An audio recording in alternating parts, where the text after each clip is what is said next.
Land, water, air. Putin is using every kind of warfare in Ukraine.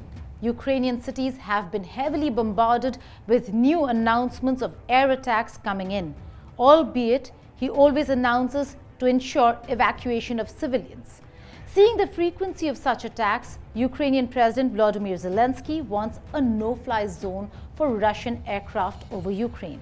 He wants the West to protect the Ukrainian sky. Russian strikes are hitting residential areas. The death toll of civilians is indeed rising, and the West is yet to draw another sanction. In Russian attacks on the Ukrainian city of Kharkiv, civilians have died, including children. The city has a 1.4 million population. Can a ban on Russian flights on the Ukrainian sky actually save lives on ground? So let me explain what this no-fly zone is and how it can stop Russian bombardment. A no-fly zone is a region of airspace where aircrafts can't fly in and are banned. No-fly zones are used to protect geopolitically sensitive areas or regions where any important event or large gatherings are happening.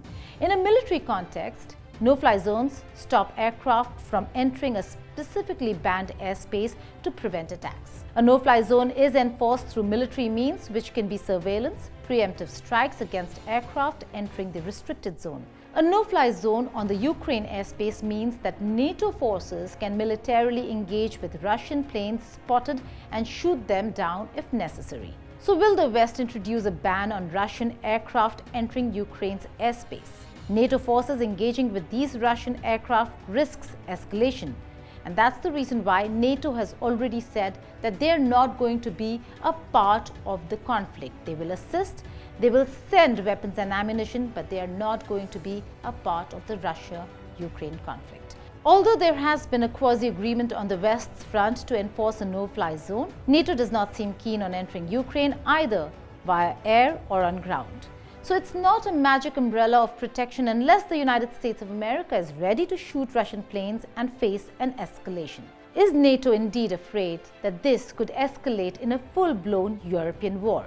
Are they afraid of Putin's announcement of putting nuclear forces on special alert? Although no one can contextualize if this threat is real or just a bluff, a no-fly zone in Ukraine is definitely not happening anytime soon.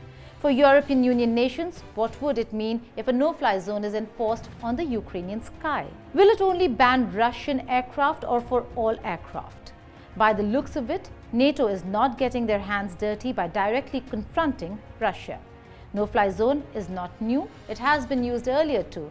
During the Gulf War in 1991, US and its partners established it in Iraq to prevent attacks against some ethnic and religious groups. NATO had also enforced no-fly zones in Bosnia and Libya in 1992 and 2011 respectively. Is Ukraine fighting a second-hand war that's between the NATO and Russia?